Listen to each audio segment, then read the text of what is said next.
everyone, a very warm welcome to Haitu's channel. Today we will talk about the English preparation in GATE exam. Okay, so the very first question is whether you have to prepare at all for English, right? So we know that the GATE exam is conducted for 100 marks, and out of these 100 marks, 15 marks is for general aptitude. Okay, and even in these 15 marks, there is more weightage for numerical ability. Okay, so each question paper you can verify that there is more weightage for numerical ability even in these 15 marks.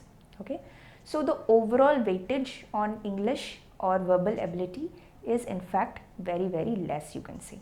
Okay, so this might lead you to think that English is not to be prepared. It is a waste of time to prepare for English. Okay, so yes, weightage is less, but remember that this is a competitive exam. Okay, and even a single mark is very important. Okay, so English may not have weightage, but it might become the deciding factor for your final rank, right? So now that we have established the importance of English, the next question is, how do you prepare for it, right?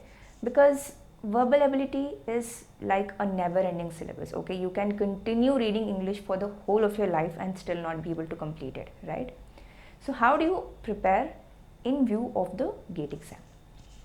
So I would recommend two things. Okay, the first one is to prepare while you are relaxing. Okay, this is a pretty interesting way. Some of you might be already doing it. So you can read books, okay, story books, or you can read non-fiction, because the non-fiction are all the new rage these days. So they are not only knowledgeable, they not only help you improve your productivity or your personality, but it will also help improve your vocabulary, right?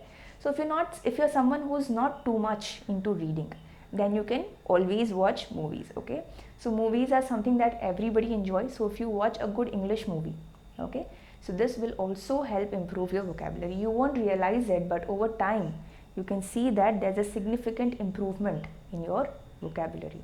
Okay, so even if you're not very much into movies, you don't want to waste time on movies because it's a preparation time, okay, still you can go ahead with some good interviews of great people.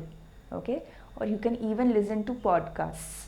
So podcasts are also quite famous these days. Okay, and the second thing that I would recommend is to practice. Okay, so after all, this is an exam. Okay, so you have to practice. Without practice, you will not be able to solve in the exam. Okay, so what will you do for practice? Do test series and the past year questions. Do not touch any other book. Okay, there are a lot of books in the market, practice questions for English and all that, but don't waste your time on all of that. Just do the test series and the past year questions. Okay, this much is enough.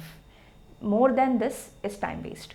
Okay, you're wasting time on something which has less weightage. You are only to ensure that you are not leaving out something that might decide your rank. Okay, so for that you have to get the maximum output in the minimum amount of effort as well as time. Okay, so if you follow these two tips, then I'm sure that you will be able to achieve the maximum output in the lesser time and effort. Okay, so if you like this video, then please do give us a thumbs up, and we would love to hear your feedback on this video through the comments.